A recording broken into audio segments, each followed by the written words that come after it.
देखो यार, पहला क्वेश्चन देखो तुम लोग क्या कह रहा है। पहला question, the features of Indian constitution has borrowed from Germany. यहाँ पूछा गया कि जर्मनी से क्या लिया गया है, ठीक है। तो अब अगर तुमसे पूछा गया जर्मनी से, तो यहाँ पे तुम्हें दो ऑप्शन परेशान करेंगे, एक ए करेगा और एक सी करेगा, है ना।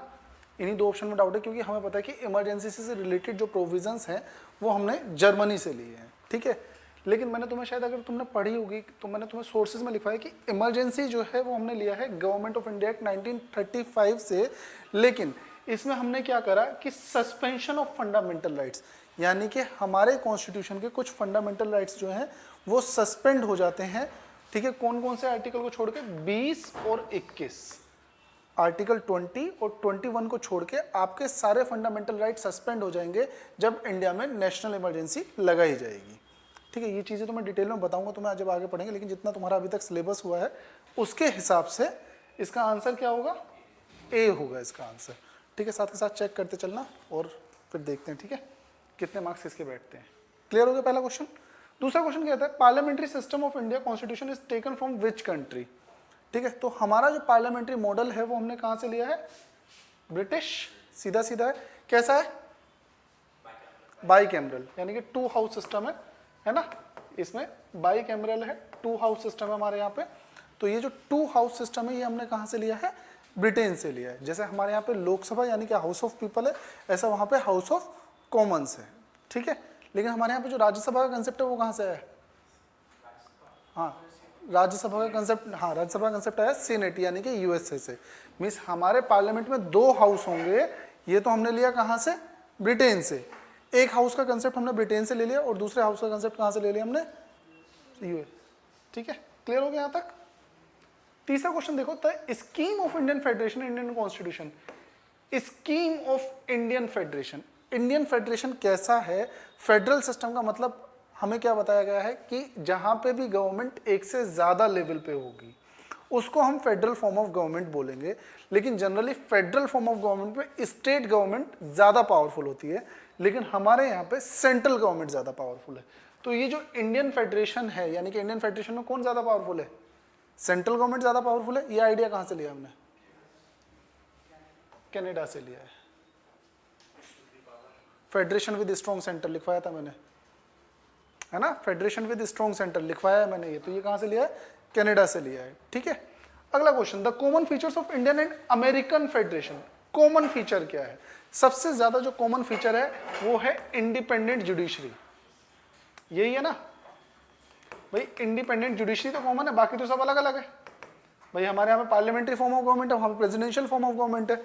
लेकिन ये जो है federal supreme court to interpret constitution, मैंने बताया था जब जुडिशरी इंडिपेंडेंट होगी तभी वो कॉन्स्टिट्यूशन के बारे में बात कर पाएगी ना। अगर जुडिशरी इंडिपेंडेंट नहीं होगी तो किसके बारे में बात नहीं कर पाएगी? किसी भी बारे में वो बात नहीं कर पाएगी। क्लियर है पॉइंट? चलो अगला क्वेश्चन देखो बच्चा, अगला क्वेश्चन क्या कहता है? From which of the following revolution liberty, equality and fraternity कहां से लिया गया है? फ्रेंच रिवॉल्यूशन, ठीक है। कब हुई थी फ्रेंच रिवॉल्यूशन?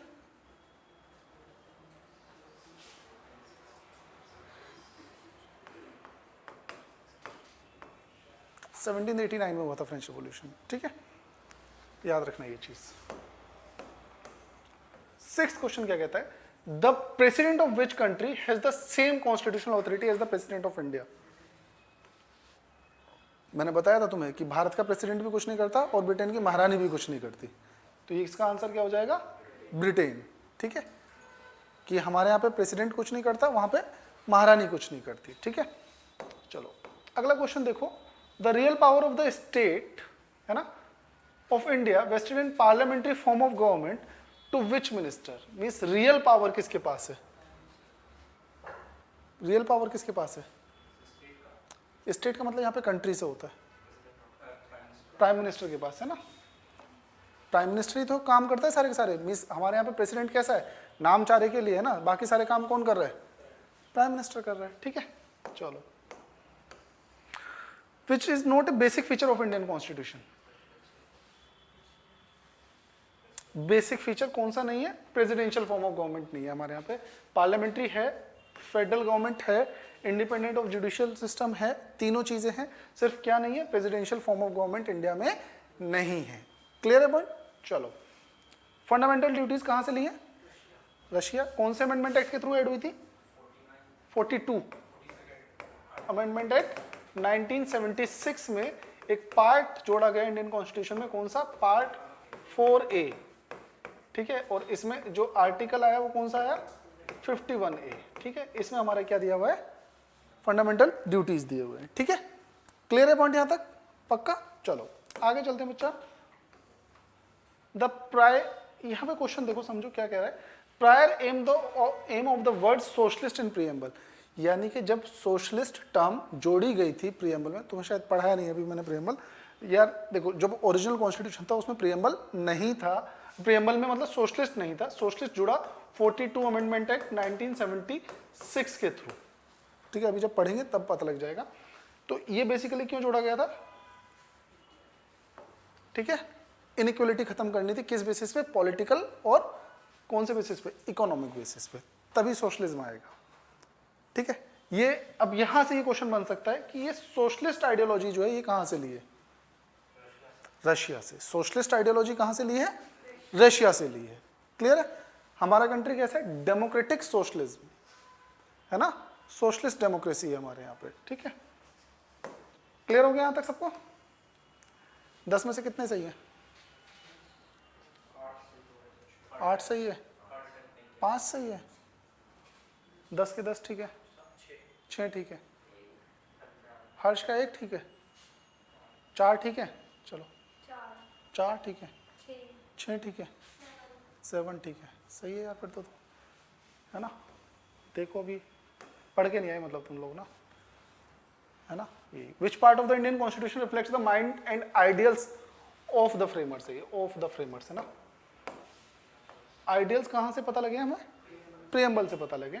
इसका आंसर हो जाएगा ए, कि जो हमारे कॉन्स्टिट्यूशन के निर्माता थे या फ्रेमर्स थे, वो जो पता लगता है वो कहां से पता लगता है उनको? ठीक है, प्रीएम्बल से। Which statement determines the Indian constitution is federal? A होगा, क्योंकि फेडरल का मतलब क्या था?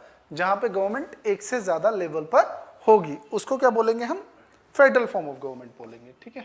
चलो, what kind of Indian constitution is? बिल्कुल, federal in form, unitary in spirit. क्यों यूनिटरी इन स्पिरिट क्यों बोला? क्योंकि हमारे यहाँ पे central government is more powerful, ठीक है।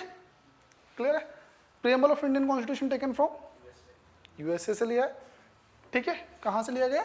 यूएसए से लिया गया है, ठीक है। चलो, what is the main reason to opt federal form of government? बाद में तो चेंज हो गया था ना, लिंग्विस्टिक एंड रीजनल डाइवर्सिटी, ठीक है ना। लिंग्विस्टिक और जो रीजनल डाइवर्सिटी है उसको हम मेंटेन रख सके, इसलिए हमने फेडरलिज्म ऑप्ट किया।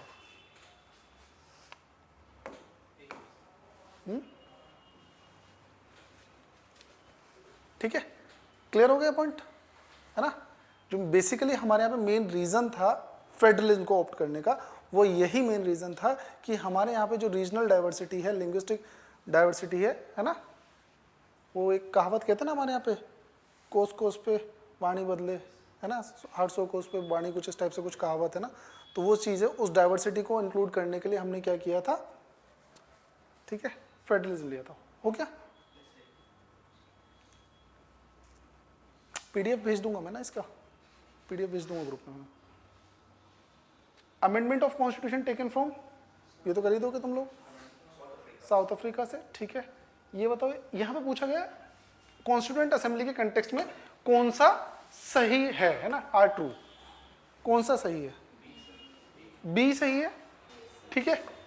ये तो ऐसा तो कुछ था ही नहीं, तो ये तो गलत है। यहाँ पे बोला गया यूनियन कॉन्स्टिट्यूएंट कमेटी का जो चेयरमैन बताया गया वो किसको बताया गया? सरदार वल्लभ भाई पटेल को बताया गया, जबकि था कौन? जवाहरलाल नेहरू थे, ठीक है, याद रखना, इस पॉइंट को नोट डाउन कर लो, ठीक है। कौन था? जवाहरलाल नेहरू थे, ठीक है। कि जो यूनियन कॉन्स्टिट्यूएंट कमेटी थी उसका जो चेयरमैन था वो कौन था? जवाहरलाल नेहरू था, ना कि वल्लभ भाई पटेल। यहाँ पे बताया ड्राफ्टिंग कमेटी में कितने मेंबर थे? 7 मेंबर थे। यहाँ पे कितने दिया हुआ है? 8। ये मैंने बताया तुम्हें 1+6 करके याद रखना, है ना, कल ही बताया था मैंने, 1+6 करके याद रखना ये चीज, ठीक है।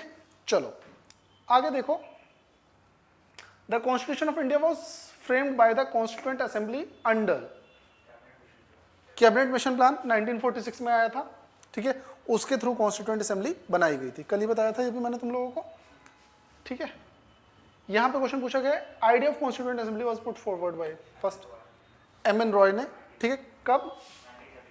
1934 में, ठीक है। कौन सी पार्टी को बिलोंग करते थे? कम्युनिस्ट पार्टी ऑफ इंडिया को बिलोंग करते थे, ठीक है। चलो 20th क्वेश्चन बताओ।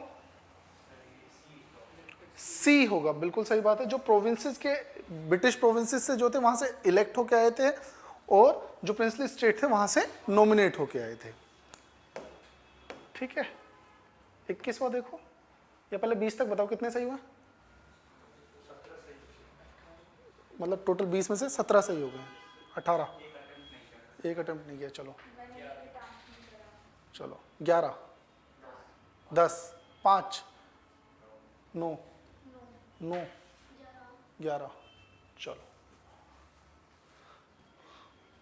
Who among the following was the constitutional advisor of the Constituent Assembly? B.N. Rao. Constitutional assembly के जो लीगल एडवाइजर थे वो कौन थे? B.N. राव थे। फुल फॉर्म होती है इनकी क्या? बेनेगल नरसिंह राव, ठीक है। बेनेगल नरसिंह राव वाज द, ठीक है।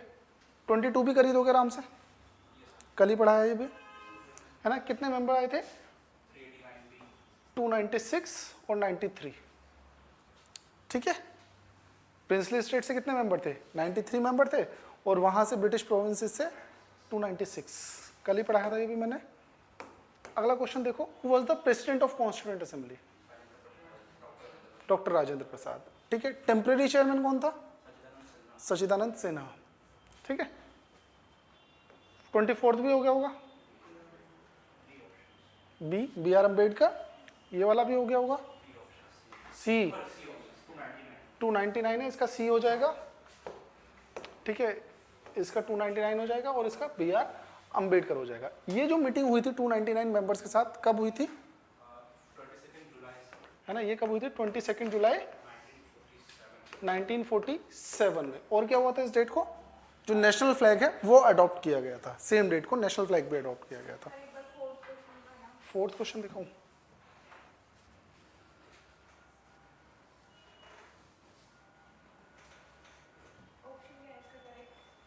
द कॉमन फीचर ऑफ ये डी, हाँ डी है इसको, करेक्ट ऑप्शन क्या है इसका? डी है, ठीक है ना।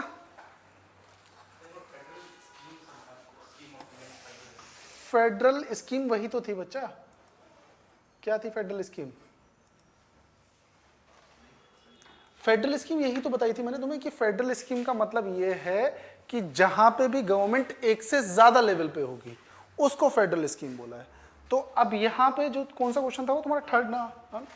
देख थर्ड क्वेश्चन में क्या है, स्कीम ऑफ इंडियन फेडरेशन पूछा है, ठीक है। यहां पे इंडियन फेडरेशन टर्म दे दी, तो स्कीम क्या है इंडियन फेडरेशन की? स्कीम ये है कि भैया सेंटर जो है वो स्ट्रोंग है और स्टेट जो है वो थोड़ा सा वीक है। पॉइंट समझ में आया? ये थोड़ा सा वीक है, तो यहां पे जो मतलब निकल के आता है कि federation with strong centre. Federation का मतलब क्या होता है कि जहां पे गवर्नमेंट एक से ज्यादा लेवल पे होगी और जहां पे सेंट्रल गवर्नमेंट ज्यादा पावरफुल होगी। तो ये क्या आ जाएगा इसका आंसर?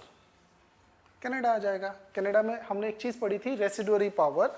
रेसिडुअरी पावर का मतलब क्या था कि कॉन्स्टिट्यूशन में अगर कोई चीज मेंशन नहीं है और उस पर लॉ बनाना पड़े तो वो लॉ कौन बनाएगा? सेंट्रल गवर्नमेंट ही बनाएगी ना। क्लियर है यहां तक सबको? कोई डाउट? पक्का क्लियर हो गया ना? चलो, यहां तक कोई डाउट है? मतलब मेरे ख्याल से कितना स्कोर बैठा 25 में से? 21, 16,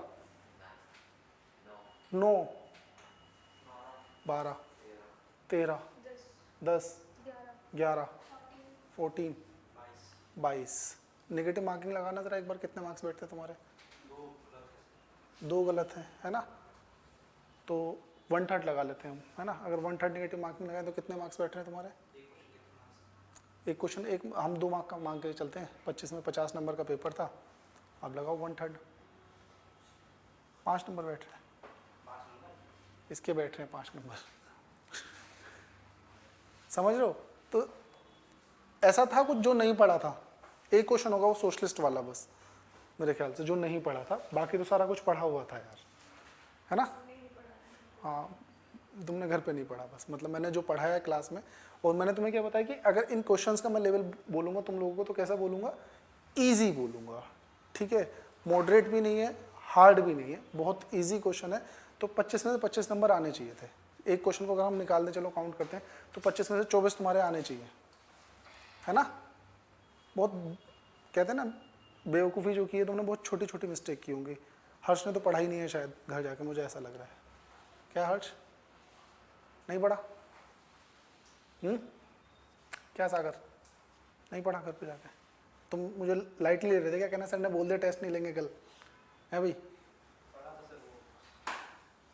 यही सोच रहे थे कि सर टेस्ट नहीं लेंगे, तो फिर अभी क्या पढ़ना है? सोर्सेज करें स्टार्ट। वो सोर्सेज तो हो गए थे, स्ट्रक्चर स्टार्ट करते हैं कॉन्स्टिट्यूशन का ना, है ना।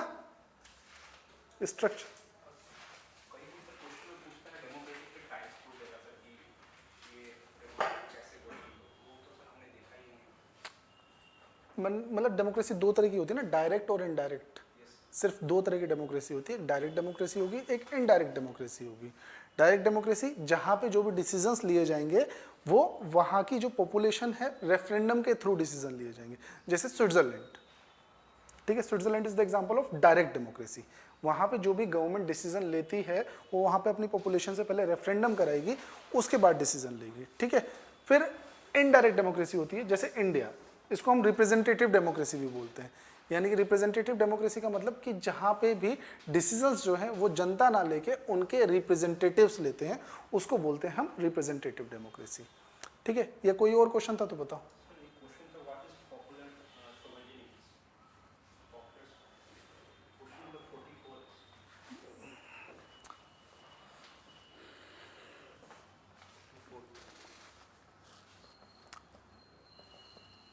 44। What is popular sovereignty?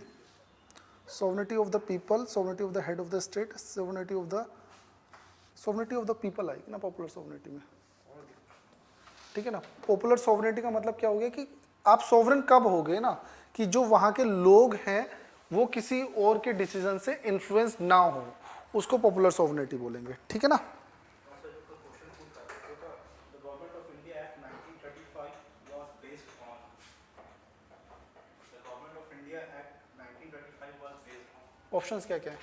Simon commission, Lord Curzon commission, Dimitrov thesis, Lord Clive's report. Third option बोलना। Dimitrov thesis. नहीं, दिमित्रोव थीसिस नहीं, एक बार ऑप्शंस दिखा। एल से है कुछ ऑप्शन में? Number 26 Lord Curzon commission, Lord Clive's report, Dimitrov thesis. ये यार ऑप्शंस मुझे शायद ये गलत लग रहे हैं थोड़े से। गवर्नमेंट ऑफ इंडिया एक्ट, क्योंकि साइमन कमीशन के बेसिस पे तो आया नहीं है ये कर्जन, तो इसका आंसर मेरे ख्याल से दिमित्रोव थीसिस ही होगा। मैंने क्लिक किया, गलत हो गया सर। क्या दे रखा है इसमें आंसर? Simon commission. इसका ऑप्शन ही गलत है, मैं वही बोल रहा हूँ ना, इसका ऑप्शंस गलत है क्वेश्चन का, इस क्वेश्चन का ऑप्शंस गलत है। मैंने बताया ना एल से कुछ नाम है, मैं बता दूंगा वो क्या है, जिसके ऊपर बेस्ड है, वो है इसका बेसिक आंसठीक है। हाँ, ऑप्शन गवर्नमेंट, ठीक है, प्रेसिडेंट तो नहीं करता। स्टेट तुम समझ लो ना, स्टेट क्या है। अगर मैं तुमसे बात करूं स्टेट की कि भैया स्टेट होता क्या है, अगर तुमसे पूछा जाएगा स्टेट को, एक हम पॉलिटिकल एंटिटी या कंट्री के कंटेक्स्ट में बात करें, तो बेसिक जो एलिमेंट्स हैं वो स्टेट के, वो क्या क्या होते हैं बताओ। कोई स्टेट बनाना है तो स्टेट का मतलब यहाँ पे पॉलिटिकल में, पता है ये तुम्हें थोड़ा सी चीज़ अपने आप डेवलप हो जाएगी कि वो वहाँ पे स्टेट उत्तर प्रदेश बिहार वाले स्टेट की बात कर रहा है या कंट्री की बात कर रहा है या गवर्नमेंट की बात कर रहा है। धीरे धीरे जब कंसेप्ट क्लियर होंगे ना, ये चीज़ें तुम्हारी अपने आप डेवलप हो जाएंगी। तो जैसे यहाँ पे स्टेट की अगर मैं बात करूँ तुम लोगों से, तो स्टेट में क्या होता है ये देख के चलो कि सबसे पहले क्या चाहिए भैया, एक बाउंड्री चाहिए, तभी तो पता लगेगा वो कंट्री है या नहीं है ना। एक एरिया होगा उसके पास, बाउंड्री होगी, उसमें पॉपुलेशन भी होगी, लोग होंगे, तभी तो पता लगेगा कि स्टेट का कोई फायदा ही नहीं है। पॉपुलेशन के बाद क्या होगा, गवर्नमेंट होगी, ठीक है। ये तो हर स्टेट में होती है। आप उत्तर प्रदेश में जाओगे, ये सब चीजें हैं उत्तर प्रदेश में, बिहार में भी हैं, है ना। इंडिया एक कंट्री है, तो इंडिया के पास क्या चीज एक्स्ट्रा है, सॉवर्निटी, है ना, सॉवर्निटी। तो अगर सॉवर्निटी होगी किसी भी कंट्री के पास, तभी तो वो कंट्री कहलाएगा। मीन्स अगर सोचो उत्तर प्रदेश के डिसीजंस में सेंट्रल गवर्नमेंट इंटरफेयर कर सकती है या नहीं कर सकती है, दिल्ली के डिसीजंस में सेंट्रल गवर्नमेंट इंटरफेयर कर सकती है, तो क्या दिल्ली सॉवरन है, नहीं है। सॉवरेनिटी का मतलब होता है कि कोई आउटर पावर आपके डिसीजंस में इन्फ्लुएंस ना कर सके या उसमें कोई इंटरफेयर ना कर सके, ठीक है। तो इस कंडीशन में स्टेट के लिए कितने एलिमेंट जरूरी हैं, 4 एलिमेंट जरूरी है। इस बार जो यूपीएससी का पेपर हुआ था उसमें ये सेम क्वेश्चन पूछा था, बिल्कुल इसी तरीके से, ठीक है, कि स्टेट के लिए मेन एलिमेंट्स क्या क्या है, ठीक है। तो ये 4 एलिमेंट मेन है, और इसमें भी सबसे ज्यादा इंपॉर्टेंट एलिमेंट क्या है, सॉवरेनिटी, क्योंकि ये तो आपको कहीं भी मिल जाएंगे, है ना। सॉवरेनिटी मिलना मुश्किल होता है। सॉवरेनिटी का मतलब होता है कि जो भी, हाँ, संप्रभुता, ठीक है, कि कोई भी आउटर पावर आपके डिसीजंस के ऊपर हावी ना हो सके, उसको सॉवरेनिटी बोलते हैं। क्लियर है यहाँ तक सबको, ठीक है। और बताओ, पुराने डाउट्स पूछ लेते हैं, आज डाउट सेशन में कर लेते हैं। अगर कोई डाउट्स है तो वो डिस्कस कर लो, या फिर नया टॉपिक पढ़ाना है तो बताओ। क्या टाइम हो गया, ये तो है टाइम, ऐसे पढ़ सकते हैं। New charter of bondage Jawaharlal Nehru ने बोला था ना, है ना, बंधुआ मजदूरी की एक तरीके से क्या है कि हमें बांध दिया इसने, ठीक है। अब ये सब चीज़ें पढ़ेंगे ना, जब कॉन्स्टिट्यूशनल डेवलपमेंट पढ़ेंगे ना, उसमें ये सारी चीज़ें पढ़ाऊंगा। अभी पढ़ाया नहीं है ना ये पूरे का पूरा। जो सेकेंड फेज है ना कॉन्स्टिट्यूशनल डेवलपमेंट का, 1858 से जो स्टार्ट होता है 1947 तक, तो उसमें मैंने तुम्हें सिर्फ एक एक्ट पढ़ा है, इंडियन इंडिपेंडेंस एक्ट, उसके अलावा कुछ पढ़ाया ही नहीं है ना अभी। तो इसको उसमें डिटेल में पढ़ेंगे हम लोग। हो गया यहाँ तक,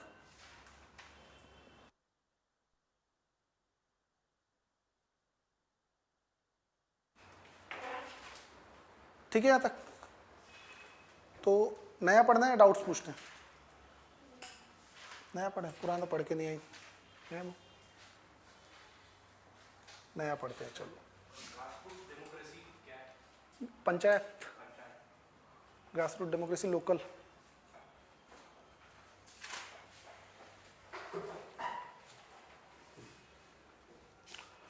सोर्सेज पढ़ने ना, मैं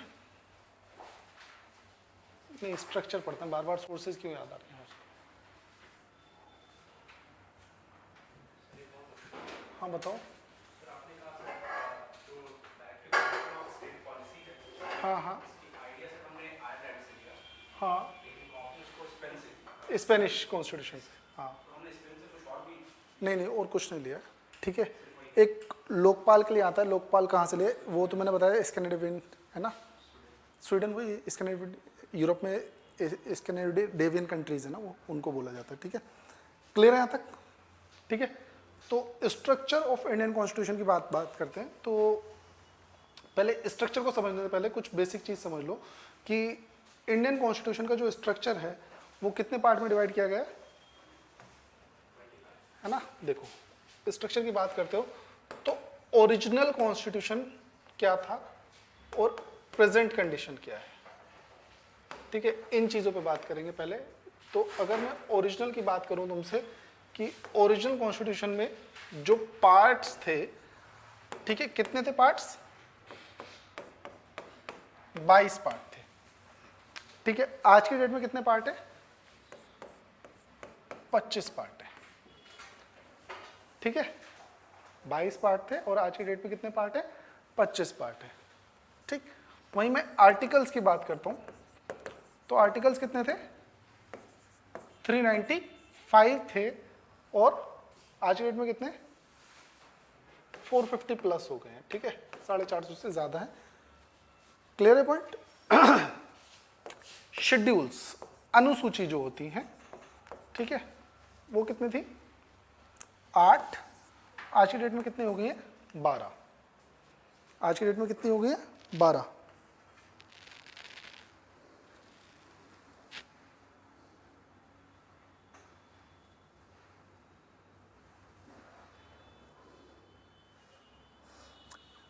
समझ में आ गया? तो कितने चीजों में डिवाइड किया हमने बताओ? 3 चीजों में, ठीक है। अच्छा, एक चीज तुमने सुनी होगी, कॉन्स्टिट्यूशनल अमेंडमेंट बिल और कॉन्स्टिट्यूशनल अमेंडमेंट एक्ट। हाँ 450 प्लस, ठीक है, 450 से ज्यादा आर्टिकल हो गए, ठीक है, लिख लिया?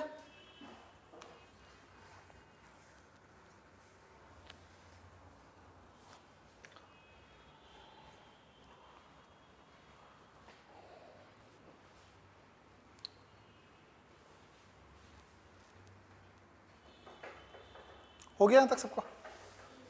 देखो अब एक चीज समझना कि तुम 2 टर्म हमेशा सुनोगे, एक तो तुम सुनोगे constitutional amendment bill, constitutional amendment bill, ठीक है, और एक सुनोगे कॉन्स्टिट्यूशनल अमेंडमेंट एक्ट।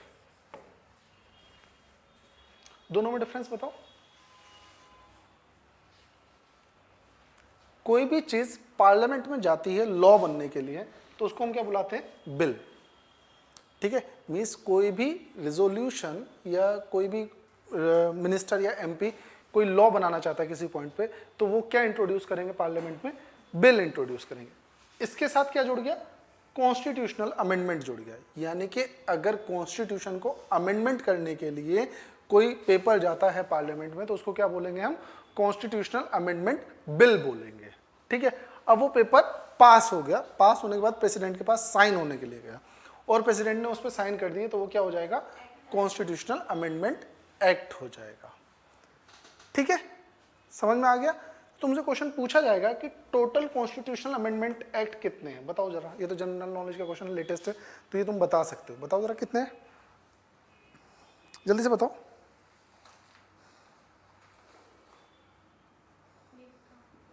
सोचो थोड़ा सा, अभी लेटेस्ट हुआ था कुछ दिन पहले ही।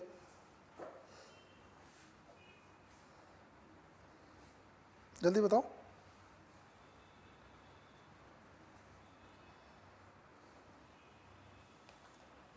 नहीं पता? 105, ठीक है, अभी हुआ ये 2021 में, ठीक है। मीन्स तुमसे पूछा जाएगा इंडियन कॉन्स्टिट्यूशन को टोटल कितनी बार अमेंड किया जा चुका है? अभी तक 105 बार अमेंड किया जा चुका है सक्सेसफुली, ठीक है। क्लियर है पॉइंट? अब तुमसे पूछा जाएगा कि बिल कितने आए हैं अभी तक। मीन्स बिल का मतलब कितनी बार कोशिश की गई है और कितनी बार सक्सेसफुल हो गया है। तो कोशिश कितनी बार की गई है अभी तक? 127 टाइम्स कोशिश की गई है। तो मीन्स तुमसे पूछा जाएगा टोटल कॉन्स्टिट्यूशन। अब मैं आज की कंडीशन बता रहा हूँ, हो सकता है जब तक तुम्हारा एग्जाम हो तो चेंज हो जाए, ठीक है। आज तक की जो कंडीशन है वो ये है कि पार्लियामेंट में कॉन्स्टिट्यूशन को अमेंड करने के लिए जो टोटल बिल आए हैं वो कितने आए हैं? 127, ठीक है ना। और अमेंडमेंट कितने हो चुके हैं अभी तक? 105 हो चुके हैं, ठीक है। 105 किससे रिलेटेड है? ओबीसी से रिलेटेड है, ओबीसी लिस्ट से रिलेटेड है, याद रखना ये चीज। जो अदर बैकवर्ड क्लासेस है उनकी लिस्ट से रिलेटेड है ये, ठीक है।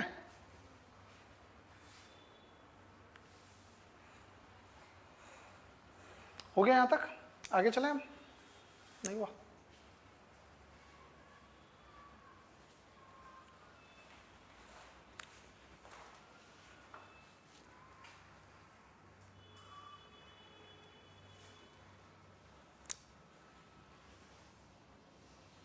हो गया ना सबका?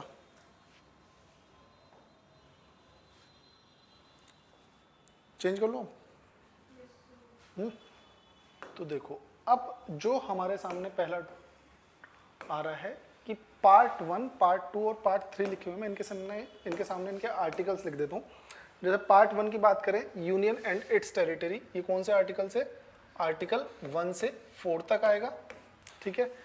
ये 5 से 11 तक आएगा और ये 12 से 35 तक आएगा। अभी लिखो इनको पहले, फिर मैं समझा दूँ।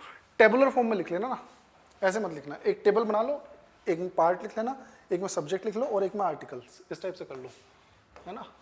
पार्ट, सब्जेक्ट और आर्टिकल, ये कर लो, ठीक है।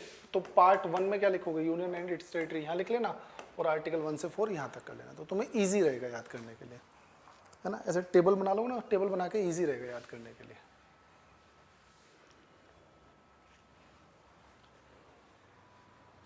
है ना। समझा दूं पहले फिर लिखना, एक बार थोड़ा सा समझा दूं पहले फिर लिखना इसको। देखो पार्ट 1 में क्या कहा गया है, यूनियन एंड इट्स टेरिटरी की बात की गई है। यूनियन क्या है हमारा, इंडिया।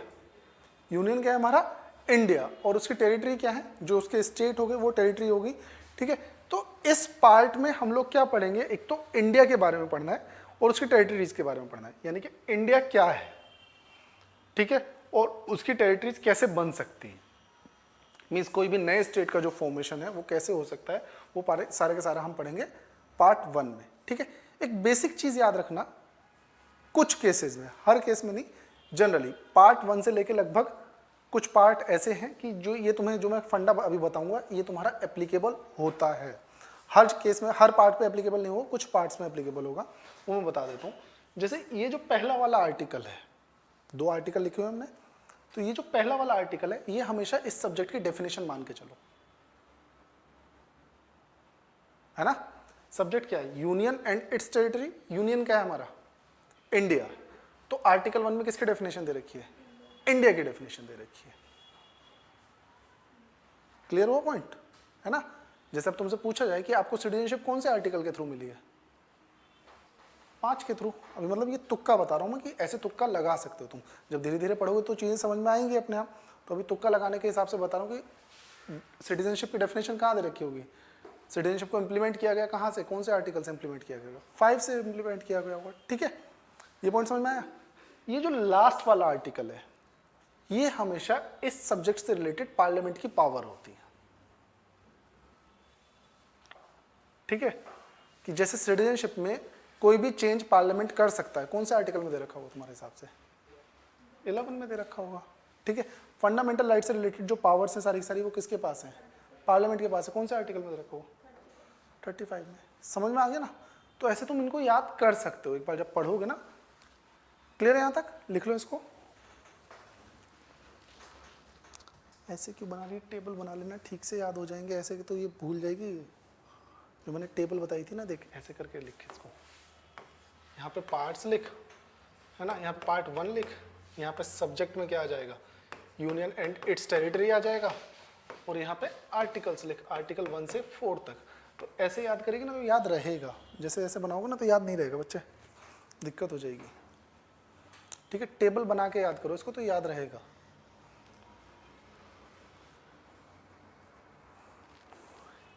इसमें पार्ट हो जाएगा, इसमें सब्जेक्ट, इसमें आर्टिकल्स, इसमें आर्टिकल्स, ठीक है। ये पार्ट 1, अब इसके नीचे 1 लिख, यहाँ पे 1 लिख, पार्ट 1 1 लिखना है, 1 यहाँ से काट दे, यहाँ पे 1 काट दे, 1 काट दे, यहाँ पे 1 लिख, तो पार्ट 1 हो गया। यहाँ पे इसका सब्जेक्ट क्या है, यूनियन इट्स टेरिटरी, ये लिखो। फिर उसके बाद आर्टिकल 1 से 4 हो जाएगा,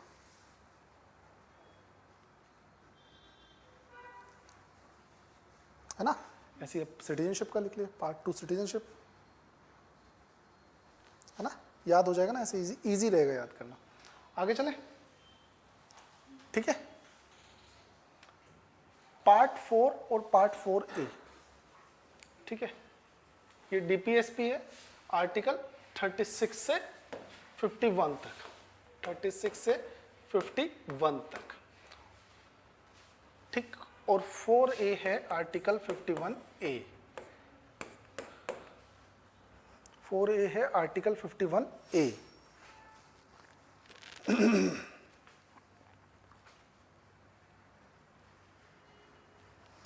हाँ भावेश, दिख रहे हैं मैसेज तेरे यार।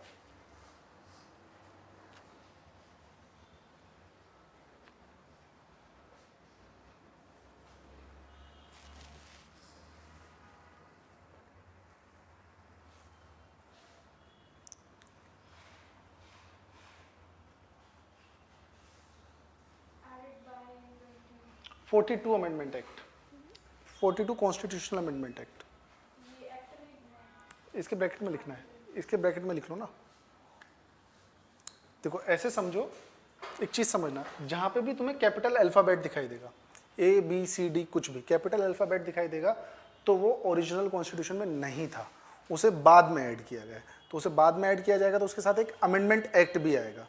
तो इसके साथ कौन सा अमेंडमेंट एक्ट आ गया? 42 अमेंडमेंट एक्ट। यानी कि जो फंडामेंटल ड्यूटीज हैं वो ओरिजिनल कॉन्स्टिट्यूशन में नहीं थी, इनको बाद में ऐड किया गया था। क्लियर है पॉइंट यहां तक? क्लियर है यहां तक या नहीं? हाँ या ना? ठीक है।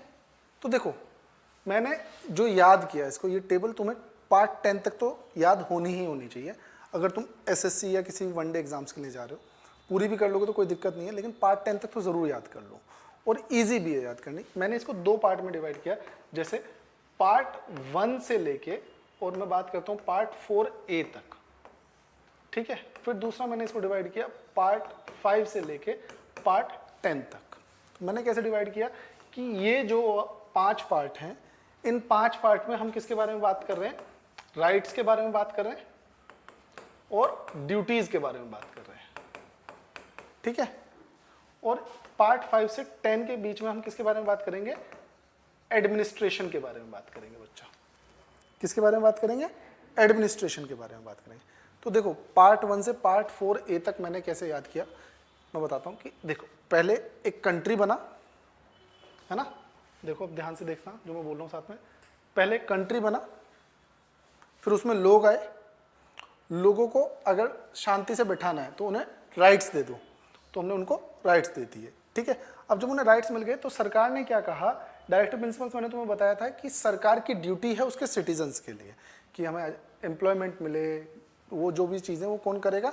गवर्नमेंट करेगी। तो सरकार ने हमारे लिए अपनी ड्यूटीज़ दी कि हमें एम्प्लॉयमेंट जनरेट करना है, लोगों में इक्वलिटी लेके आनी है, ये सब चीज़ें काम सरकार ने किया, ठीक है। फिर उसके बाद हमने सोचा, जो नागरिक थे, सिटीजन्स थे, उन्होंने सोचा कि जब सरकार इतना कुछ कर रही है तो हमें भी बदले में कुछ देना चाहिए। तो उन्होंने बदले में क्या दे दी? फंडामेंटल ड्यूटीज दे दिए। क्लियर है पॉइंट?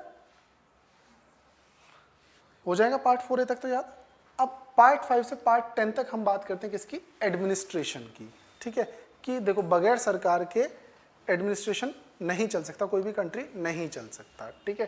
तो अब एडमिनिस्ट्रेशन की बात करो, एडमिनिस्ट्रेशन में क्या है? पार्ट 5 पहले union government, central government, central government. Bhavesh ये तुम्हारा बैच नहीं है बच्चे, तुम्हारे बैच में इंग्लिश की क्लास चल रही है, ये नया वाला बैच है।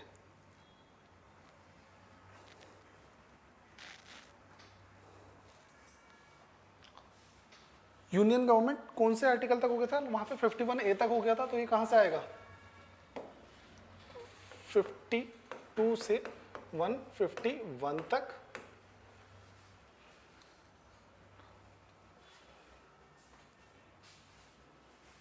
ठीक है। ये स्टेट गवर्नमेंट 152 से 237 तक।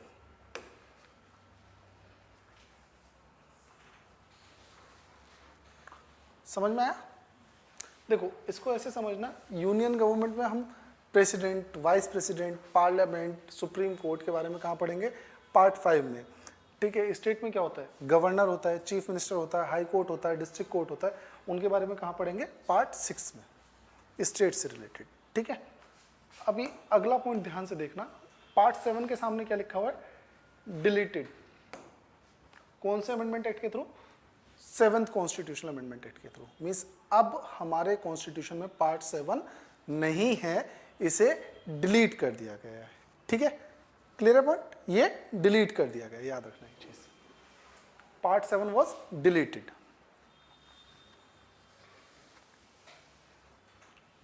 ठीक, अभी समझाऊंगा क्या था पार्ट 7 में। इसको लिख लेना, आर्टिकल 238 था इसमें, और इसमें था 239 से 242 तक।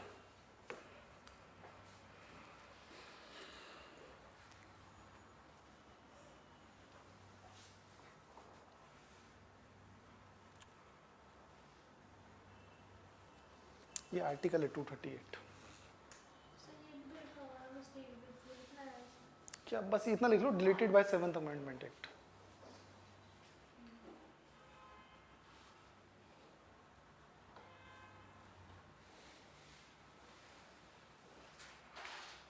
ठीक है, इसको मैं तुम्हें डिटेल में तब बताऊंगा कि जब हम पार्ट 1 पढ़ेंगे ना, पार्ट 1 को जब डिटेल में पढ़ेंगे इसको मैं तुम्हें तब समझाऊंगा। अभी फिलहाल ऐसे मान के चलो कि जैसे आज की डेट में हमारे पास दिल्ली है ना, जो प्रिंसली स्टेट थे ना, है ना, उस टाइम पे जो प्रिंसली स्टेट थे, उन प्रिंसली स्टेट से जो इंडिया में क्या बनी, स्टेट बने, प्रिंसली स्टेट से इंडिया में क्या बने, स्टेट बने।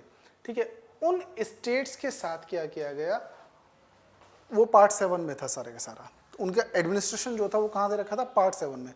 अब वो स्टेट ही नहीं रहे, ठीक है, 1956 के बाद से, तो ये चेंज हो गया पूरे का पूरा। क्लियर है पॉइंट?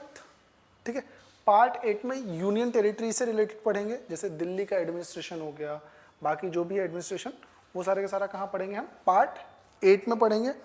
ठीक है, इसके बाद आ जाओ तुम पार्ट 9 में। ठीक, पार्ट 9 में क्या हो जाएगा, 243 है आर्टिकल, और ये जाता है 243O तक। पंचायत, लोकल गवर्नमेंट भी हमारे यहाँ पे, उसका एडमिनिस्ट्रेशन कहाँ दे रखा है, वो पार्ट 9, 9A और 9B में दे रखा है।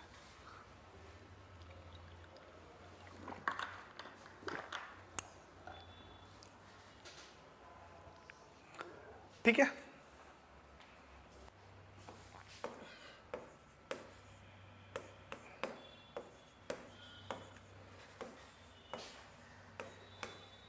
ये आ गया आपका 243P से 243ZG तक, ये आ जाएगा 243ZH से 243ZT तक।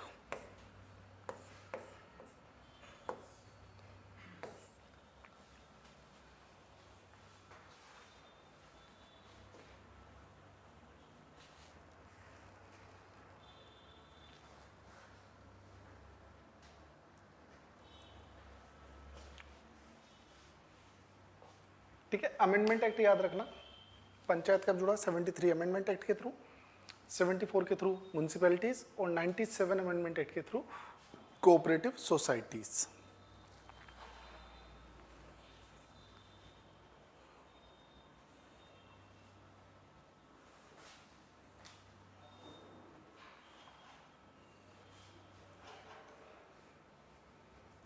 ठीक है,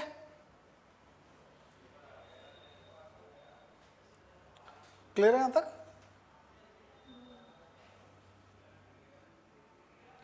समझ में आ गया ना, पंचायत का एडमिनिस्ट्रेशन, म्यूनसिपैलिटी का एडमिनिस्ट्रेशन और कोऑपरेटिव सोसाइटीज। कोऑपरेटिव सोसाइटीज समझते हो, जो एक दूसरे के कोऑपरेशन से बनती हैं। ठीक है, जैसे अमूल है, अमूल एक कोऑपरेटिव सोसाइटी है, अमूल क्या है, एक कोऑपरेटिव सोसाइटी है। ठीक है,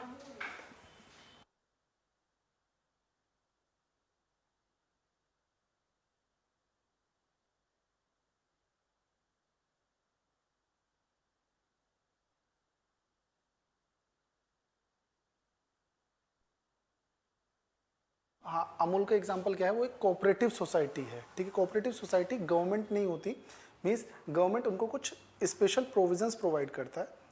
ठीक है, समझ में आया, जो एक दूसरे के कोऑपरेशन से चलती है। एक पब्लिक कंपनीज होगी, पब्लिक कंपनीज कौन सी होगी, जो गवर्नमेंट के अंडर में चल रही है पूरी की पूरी। प्राइवेट कंपनीज हो गई, जो किसके अंडर में चल रही है, प्राइवेट ओनर के अंडर में। ठीक है, फिर दोनों मर्ज हो जाती हैं तो उनको क्या बोल देते हैं, पब्लिक प्राइवेट बोल देते हैं। फिर तीसरी आती है कोऑपरेटिव। जैसे एक चीज़ मान के चलो कि 9th क्लास में तुमने एक चैप्टर पढ़ा है विलेज पालमपुर, है ना। विलेज पालमपुर में उन्होंने देखा कि भाई उन्होंने क्या किया कि एक कोऑपरेटिव सोसाइटी बनाई। कोऑपरेटिव सोसाइटी कैसे बनाई, फॉर एग्जांपल हम 4 लोग हैं, एक के पास भैंस है, ठीक है, एक के पास व्हीकल है और एक के पास दुकान है। तीनों ने मिलकर कहा कि हम एक बिजनेस स्टार्ट करते हैं, ठीक है, लेकिन हमें इसके लिए गवर्नमेंट से हेल्प लेनी पड़ेगी। तो गवर्नमेंट उनको हेल्प करती है उनका बिजनेस सेटअप करने में, ठीक है, लेकिन गवर्नमेंट उनको कुछ सब्सिडीज़ प्रोवाइड करेगी, सब कुछ करेगी, और उसमें जो प्रॉफिट का शेयर होगा वो उन तीनों लोगों में उनके काम के हिसाब से डिस्ट्रीब्यूट होगा। तो उनको कोऑपरेटिव सोसाइटीज़ बोलते हैं। कोऑपरेशन से जो चलती है एक दूसरे का, उसको कोऑपरेटिव सोसाइटी। ठीक है, एक पार्ट 10 तक लिख लो, है ना, पार्ट 10 तक लिख लो, फिर उसके बाद नेक्स्ट क्लास में करेंगे कल। ठीक है, इसका आर्टिकल है 244। बस पार्ट 10 तक लिख लो, इसके बाद आगे का कल करेंगे, ठीक है। 244